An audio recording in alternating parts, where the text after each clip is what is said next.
verdades bíblicas, prepárese para que le llamen hasta loco, con algún tornillo suelto en su cabeza.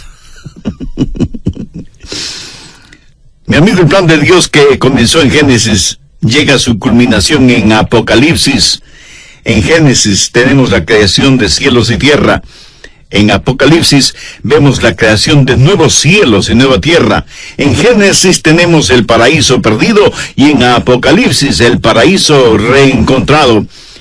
En Génesis el hombre no puede tomar del árbol de la vida, pero en Apocalipsis es invitado a hacerlo. En Génesis vemos el comienzo del dolor, del quebranto, del sufrimiento y de la muerte, y en Apocalipsis ya no habrá más enfermedad, ni dolores, ni lágrimas, ni muerte, porque todo eso será cosa del pasado. Ahora, ¿cuál es la llave dorada para entender Apocalipsis? Bueno, no es ninguna cosa misteriosa, oculta o secreta. Es el verso 19 del capítulo 1. A Juan se le comisionó para que escribiera: escribe las cosas que has visto, y las que son, y las que han de ser después de estas. Yo crecí en West Palm Beach, en la Florida, y no tenía dinero para comprar refrescos y cosas por el estilo. Así que trepaba a los árboles cocoteros, hacía caer algunos cocos, les hacía un orificio y bebía esa deliciosa agua de coco. Ahora, pelar un coco era algo muy fácil para mi hermano y para mí. Tumbábamos muchos cocos, los pelábamos diestramente y los vendíamos a los turistas. Yo podía pelar y abrir un coco en menos de un minuto porque Dios puso algo así como costuras en la corteza del coco, y descubrí que era fácil pelar un coco descosiendo esas costuras. A veces los turistas nos compraban los cocos, pero con la condición de que los abriéramos y los peláramos en su presencia. Los que no saben abrir cocos usan serruchos, martillos, destornilladores y quién sabe cuántas otras herramientas, y no logran abrir un coco. Esto es un símil de lo que muchos hacen con la Biblia. Tratan de abrirla usando las herramientas que no deben usar. Quieren saber el contenido de Apocalipsis sin saber en dónde están las costuras que al descoserlas revelarán el contenido de la palabra de Dios. Y por así decirlo, una de esas costuras la encontramos en Apocalipsis 1:19, en donde Juan recibió la orden de escribir sobre tres cosas importantes. Primero, escribir las cosas que ha visto. Segundo, escribir las cosas que son. Y tercero, escribir las cosas futuras. Juan presenta un bosquejo del mensaje en tres partes. Y es la orden que Juan recibe directamente del Santo Espíritu de Dios. Recuerde que Juan está en la isla de Patmos, preso por predicar el Evangelio del Señor Jesucristo. Apocalipsis capítulo 1, desde el verso 10. Yo estaba en el Espíritu en el día del Señor, y oí detrás de mí una gran voz como de trompeta que decía: yo soy el Alfa y la Omega. Como usted seguramente sabe, Alfa y Omega son la primera y la última letra del alfabeto griego. Yo tengo un gran número de libros en mi biblioteca, y todos ellos contienen todas las letras del alfabeto de mi idioma. Si Jesús ahora me pidiera que escribiera una revelación que me esté dando, me diría: yo soy la A y la Z. Toda la sabiduría de Dios está en el Señor Jesucristo. Ahora noten lo siguiente, en el versículo 10. Escribe en un libro lo que ves. ¿Qué es lo que le dijo que escriba? Lo que iba a ver. ¿Y para qué? Pues envíalo a las 7 iglesias que están en Asia, a Éfeso, Esmirna, Pérgamo, Tiatira, Sardis, Filadelfia y Laodicea. Verso 12. Y me volví para ver la voz que hablaba conmigo, y vuelto, vi 7 candeleros de oro, y en medio de los 7 candeleros a uno semejante al Hijo del Hombre. Esto significa que hay un hombre en la gloria, el Señor Jesucristo, quien es Dios mismo, que llevó su humanidad hasta el cielo y es para siempre el Hijo del Hombre. Jesús, el Hijo de Dios, se refiere a sí mismo como el Hijo del Hombre. Verso 13. Al Hijo del Hombre vestido con una ropa que llegaba hasta los pies y ceñido por el pecho con un cinto de oro. Su cabeza y sus cabellos eran blancos como blanca lana, como nieve, sus ojos como llamas de fuego, y sus pies semejantes al bronce bruñido y refulgentes como en un horno, y su voz como estruendo de muchas aguas. Pasemos ahora al verso 16. Tenía en su diestra 7 estrellas, de su boca salía una espada aguda de 2 filos, y su rostro era como el sol cuando resplandece en su fuerza. Y cuando le vi, caí como muerto a sus pies. Y él puso su diestra sobre mí, diciéndome: no temas, yo soy el primero y el último, y el que vivo y estuve muerto. Mas he aquí que vivo por los siglos de los siglos. Amén. Y tengo las llaves de la muerte y del Hades. Escribe las cosas que has visto, y las que son, y las que han de ser después de estas. Cuando Jesús era crucificado, muchos se burlaron de él, desafiándole a que descendiera de la cruz. Y a las mujeres que estaban a la vera del camino por donde él pasaba, cargando la cruz, les dijo que no debían llorar por él, sino por ellas mismas, porque su hora aún no había llegado. La hora del Señor será cuando, descendiendo de su gloria, se muestre, no como el carpintero de Galilea, no como el profeta pobre, ni como el manso y humilde Jesús, lleno de infinito amor, sino como el exaltado y glorificado Señor Jesucristo. Con su pelo blanco como la nieve, debido a su santidad, sus ojos como llamas de fuego, sus pies como bronce bruñido, y el bronce es emblema y símbolo de juicio. Su voz como rugientes cataratas no admite argumentos ni discusión. Esa es la primera división del libro de Apocalipsis. En la segunda división, o sea, las cosas que son, básicamente son los mensajes 2 y 3. Las llamamos la época de la iglesia y veremos los mensajes a 7 iglesias. Los números para los judíos son más que matemáticas y ciencia, son filosofía, religión, espiritualidad, con profundo significado espiritual. Había 7 iglesias en Asia Menor que literalmente existieron. Pero siendo que son 7, sabemos que hay un simbolismo en esto. Habla de las iglesias de todos los tiempos. La ira de la iglesia comenzó en Pentecostés y sigue vigente en nuestros días. Y estamos viviendo en la segunda división que tiene que ver con las cosas que son. Apocalipsis 2:4.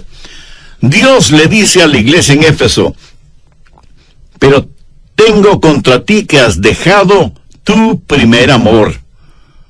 La iglesia en Éfeso era una iglesia maravillosa, pero su amor había comenzado a enfriarse. ¿Se acuerda cuando usted se casó?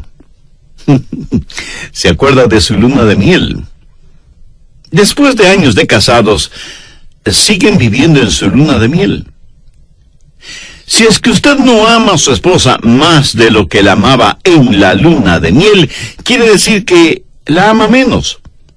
Porque el amor nunca es estático, nunca se queda estancado. ¿Ama usted al Señor Jesucristo con esa inquietante, deslumbrante intensidad que tuvo cuando le recibió en su vida como Salvador y Señor? Ojalá que nunca perdamos esa realidad. Alguien dijo que la luna de miel es el período entre el sí, lo prometo, y el ¿de qué promesa se trata? Lo que necesitamos hacer es mantener vivo y ardiente nuestro primer amor. De la iglesia de Éfeso se podía decir muchas cosas maravillosas. Sin embargo, Jesús dijo: pero tengo contra ti que has dejado tu primer amor. Y eso fue el mensaje más importante para la iglesia de Éfeso. Apocalipsis 2:10. Mensaje para la iglesia de Esmirna: no temas en nada lo que vas a padecer. Y aquí, el diablo echará a algunos de vosotros en la cárcel para que seáis probados, y tendréis tribulación por 10 días. Sé fiel hasta la muerte, y yo te daré la corona de la vida.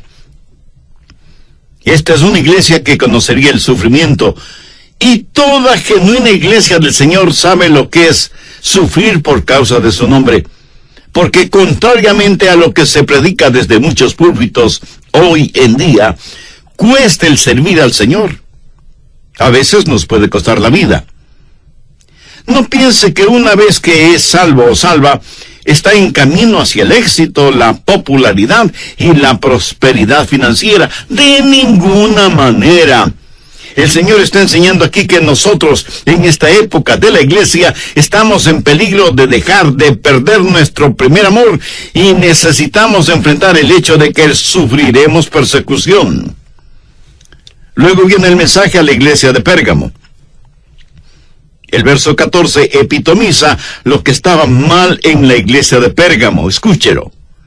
Pero tengo unas pocas cosas contra ti, que tienes ahí a los que retienen la doctrina de Balaam, que enseñaba a Balac a poner tropiezo ante los hijos de Israel, a comer cosas sacrificadas a los ídolos y a cometer fornicación. Esta era una iglesia neotestamentaria, pero la impiedad y la mundanalidad estaban mezcladas con las enseñanzas del Evangelio. Y lo mismo era el altar de Jehová que el altar de Baal, que era un dios pagano.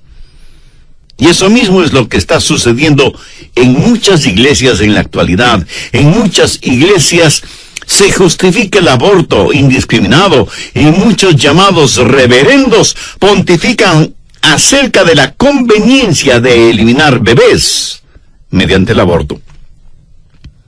¿Sabe? Los sacerdotes de Baal hacían exactamente lo mismo. En algunas iglesias mal llamadas iglesias cristianas, no solamente se defiende, sino que se acepta la sodomía y la homosexualidad, diciendo que somos no cristianos si es que no toleramos estos nuevos estilos de vida, porque Dios, que es todo amor, seguramente los aprueba. Bueno, yo no sé qué Biblia tienen para asegurar semejante barbaridad, porque no solo que Dios no aprueba eso, sino que dice que es abominación delante de sus ojos. Y aquí dice que esta iglesia de Pérgamo estaba mezclando las cosas, y eso fue un peligro entonces tanto como lo es en nuestros días. Apocalipsis 2:20 es el mensaje para la iglesia de Tiatira. Pero tengo una cosa contra ti, que toleras que esa mujer Jezabel, que se dice profetiza, enseñe y seduzca a mis siervos a fornicar y a comer cosas sacrificadas a los ídolos. Aquí se habla de la infiltración del feminismo, y Dios menciona a una autodenominada profetisa y la compara a Jezabel del Antiguo Testamento, introduciendo herejías dentro de la iglesia. En nuestros días se piensa que no es cristiano el estar firme en contra de la herejía. En Apocalipsis 3:1 tenemos el mensaje para la iglesia de Sardis. Escribe al ángel de la iglesia de Sardis, el que tiene los 7 espíritus de Dios y las 7 estrellas, dice esto: yo conozco tus obras, que tienes nombre de que vives y estás muerto. Esta era una iglesia que tenía grandes programas y fiebre de actividad. Era la iglesia más activa en la ciudad. Tenía apariencia de estar viva, pero en realidad estaba muerta. Pudiera haber estado bien organizada. Pero mi amigo, en un cementerio también hay organización. Me imagino que esta iglesia tenía un comité que supervigilaba al comité de promoción. Tenía todo, menos vida. Las iglesias como tales, bien organizadas, necesitan preocuparse por tener vida y no solo por tener un nombre. Pero gracias a Dios que hubo una iglesia cuyo distintivo fue el amor. Apocalipsis 3, versos 7 y 8. Escribe al ángel de la iglesia de Filadelfia: Esto dice el santo, el verdadero, el que tiene la llave de David, el que abre y ninguno cierra, y cierra y ninguno abre. Yo conozco tus obras. He aquí, he puesto delante de ti una puerta abierta. ¿Sabe usted lo que significa Filadelfia? Significa amor fraternal. Esta era una iglesia donde todos se amaban mutuamente. Una iglesia está compuesta por personas que tienen toda clase de ideas acerca de la música, si tradicional o contemporánea. Algunas quieren levantar las manos en adoración y alabanza, otras no. Y así por el estilo. ¿Quién está en lo correcto? Nadie. ¿Quién está en lo incorrecto? Nadie. Lo importante no es el tratar de imponer mi estilo o mi gusto como una señal de superespiritualidad. Lo que debe mantenernos unidos es el amor que tenemos en el Señor Jesucristo. Escúcheme. Es muy fácil encontrar errores para no estar de acuerdo con los demás. Y aquí debo confesar algo. A veces yo no estoy de acuerdo conmigo mismo. Pero debemos entender lo siguiente: debemos sentir y practicar el amor fraternal. Satanás siempre preferirá el estar en medio de cristianos que no se aman que vender pornografía, licores o drogas. Dios le dijo a la iglesia en Filadelfia: he puesto delante de ti una puerta abierta, la cual nadie puede cerrar. El último mensaje es para la iglesia en la Odisea. Apocalipsis 3, versos 15 y 16. Yo conozco tus obras, que ni eres frío ni caliente. Ojalá fueses frío o caliente. Pero por cuanto eres tibio, y no frío ni caliente, te vomitaré de mi boca. Qué triste retrato de la iglesia de la Odisea. Tolerante de todo, acomodaticia. Demasiado buenos para ser malos, demasiado malos para ser buenos. Jesús dice que preferiría que fuesen o bien fríos o bien calientes, pero no tibios. ¿Sabe que lo más difícil de vencer son los cristianos tibios? Si las iglesias tuvieran menos miembros, pero todos ellos en fuego por Jesús, se podría hacer mucho más que con un ejército de miembros tibios. Y cuando Jesús dice: pero por cuanto eres tibio y no frío ni caliente, te vomitaré de mi boca, en español común y corriente quiere decir: tu comportamiento me enferma hasta el punto de querer vomitar. ¿Cuál es su comportamiento frente a Jesús? ¿Tiene una relación personal con Él? Si no la tiene, ¿por qué no hace esa decisión ahora mismo? Las 7 iglesias de Asia Menor y mencionadas en Apocalipsis 1:11 son representativas de las iglesias de todos los tiempos, desde Pentecostés hasta nuestros días. Por lo tanto, estamos viviendo las cosas que son. Y esta es la segunda división del libro de Apocalipsis. La tercera división tiene que ver con las cosas que han de ser después de estas, y estas comienzan en Apocalipsis 4:1. Después de esto miré, y he aquí una puerta abierta en el cielo, y la primera voz que oí como de trompeta, hablando conmigo, dijo: sube acá, y yo te mostraré las cosas que sucederán después de estas. Desde el capítulo 4 hasta el final de Apocalipsis, ya no se mencionará a la iglesia nombrada repetidamente en los 3 primeros capítulos. Recuerde lo que dice Juan: después de estas cosas oí una voz como de trompeta. La Biblia dice que al sonido de la trompeta van a suceder cosas interesantes. Busque 1 Corintios 15:52. En un momento, en un abrir y cerrar de ojos, a la final trompeta. Y en 1 Tesalonicenses 4:16 leemos: porque el Señor mismo con voz de mando, con voz de arcángel y con trompeta de Dios descenderá del cielo, y los muertos en Cristo resucitarán primero. ¿Qué es lo que leímos en Apocalipsis 4:1? Oí una voz como de trompeta diciendo: sube acá. Esto es, en reunirnos con el Señor. Y Juan, en el Espíritu, experimentó esto. Dios le dio un atisbo de su gloria, del futuro, para que hable de la tercera división, las cosas por venir. ¿Cuándo sucederán? Pues en cualquier momento. Busque Mateo 24 desde el verso 36. Jesús está hablando y dice: pero del día y la hora nadie sabe, ni aun los ángeles del cielo, sino solo mi Padre. Mas como en los días de Noé, así será la venida del Hijo del Hombre. Ahora, demos un pequeño salto hasta el verso 44. Por tanto, también vosotros estad preparados, porque el Hijo del Hombre vendrá a la hora que no pensáis. Algunos enseñan que la iglesia experimentará la gran tribulación, y eso no es cierto.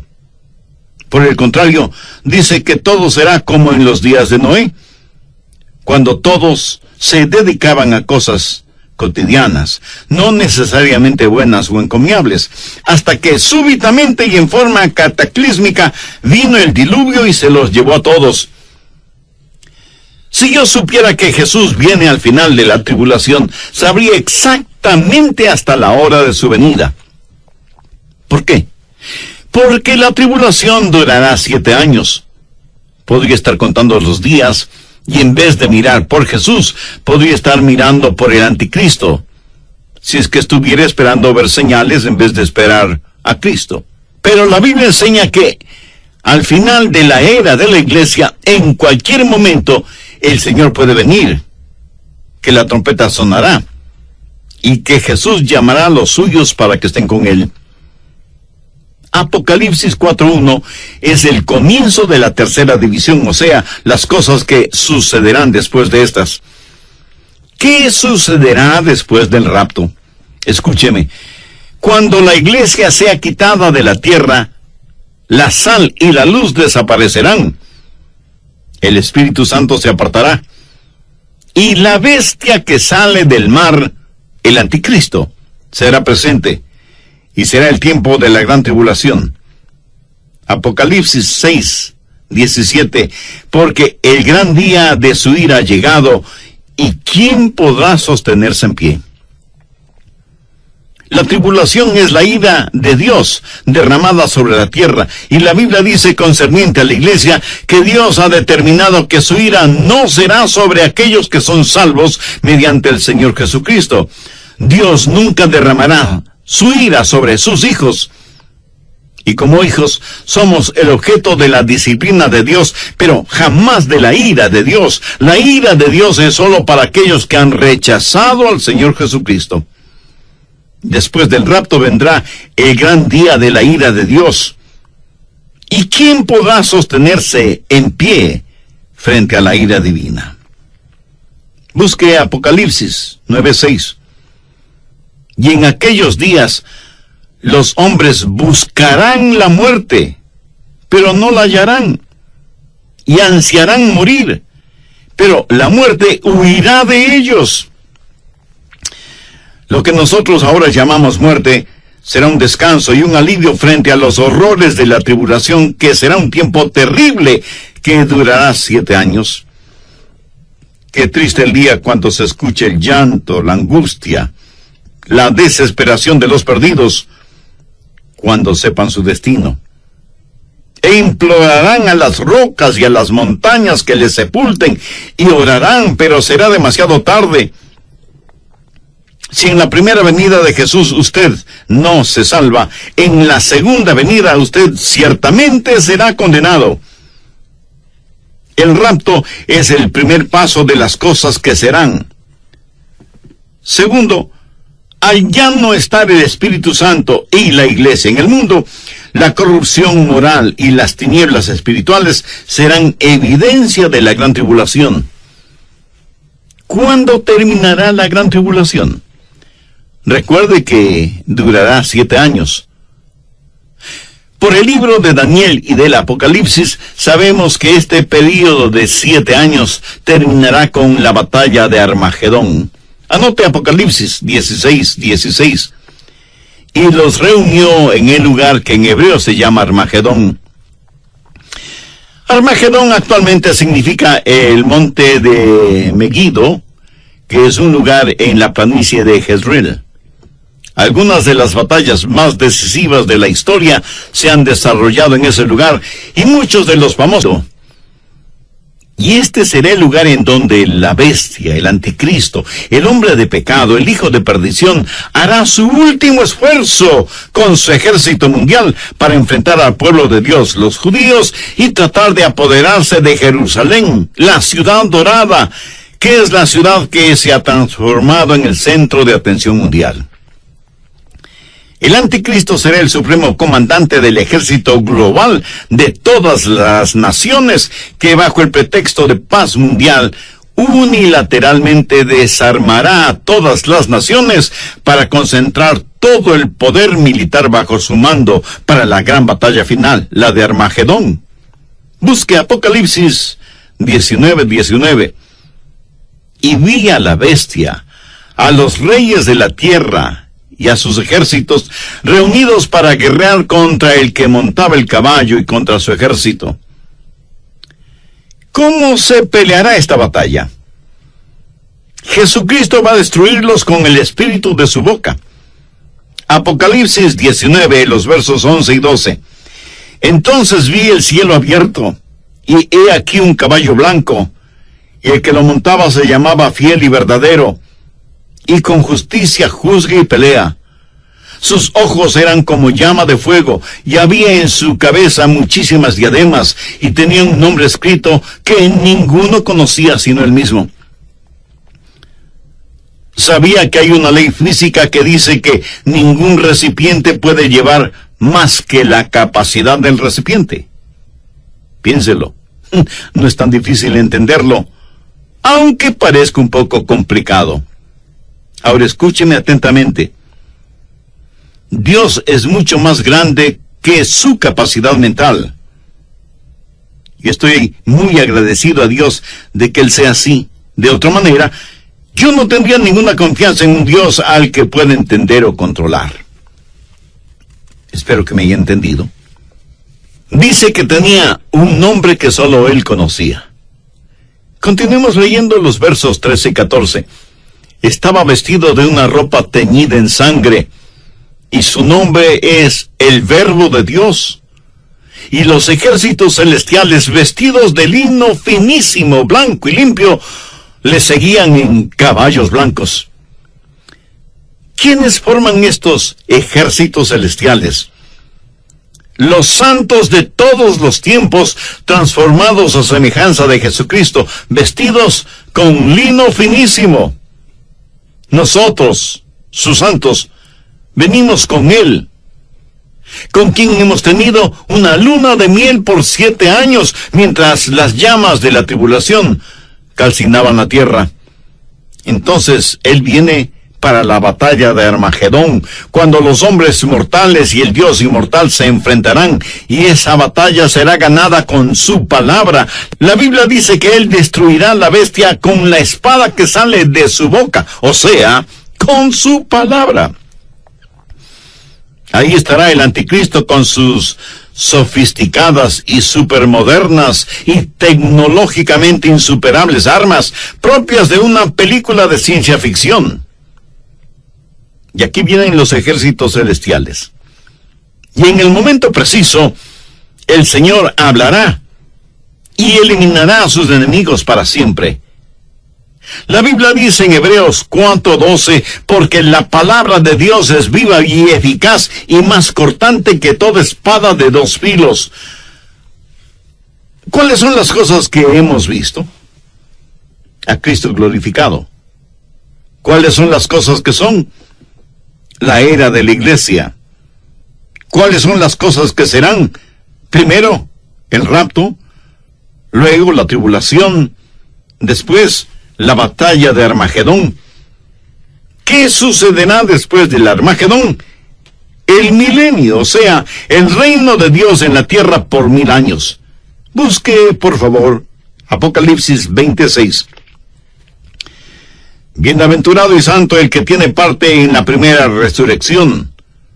La segunda muerte no tiene potestad sobre estos, sino que serán sacerdotes de Dios y de Cristo, y reinarán con él 1000 años. Seguramente alguien me preguntará, Pastor Rogers, ¿cree que aquí se está hablando en términos espirituales? ¿O es algo literal o solo simbólico? Yo creo que tiene que ser literal. ¿Qué es lo que Jesús nos enseñó a orar? Padre nuestro que estás en los cielos, santificado sea tu nombre, venga tu reino, hágase tu voluntad como en el cielo, así también en la tierra. ¿Cuándo y dónde cree usted que esa oración va a ser contestada? ¿Cree usted que Jesús nos hubiera pedido que oremos si es que esa oración no iba a ser contestada? Recuerde lo que dice una de las bienaventuranzas en Mateo 5. Bienaventurados los mansos, porque ellos recibirán la tierra por heredad. ¿Qué es lo que dice Apocalipsis 26? Bienaventurado y santo el que tiene parte en la primera resurrección. La segunda muerte no tiene potestad sobre estos, sino que serán sacerdotes de Dios y de Cristo, y reinarán con él 1000 años. ¿Se imagina? Seremos sacerdotes de Dios. Vamos a juzgar a ángeles. Vamos a reinar con él, literalmente. Y la tierra florecerá como una rosa. El león y el cordero apacentarán juntos, y toda la tierra estará llena del conocimiento de la gloria del Señor, como las aguas cubren la mar. Los hombres transformarán sus espadas en arados, sus lanzas en podadoras, y ya no habrá más guerra entre las naciones. 1000 años de genuina, de verdadera paz. ¿Cuándo comenzará el milenio? Han transcurrido un poco más de 6000 años de historia humana, y estamos a la puerta de un 7º milenio. No necesariamente de acuerdo a los calendarios humanos, sino de acuerdo al calendario de Dios. Y no debemos perder el tiempo poniendo fechas para estos acontecimientos, pero sí debemos estar preparados porque ya vemos algunas señales. Por ejemplo, la situación mundial empeora cada día. Parece que ya hemos llegado al fondo de la depravación, de la blasfemia, de la arrogancia, de la incredulidad. Señales de los tiempos. El Señor viene pronto.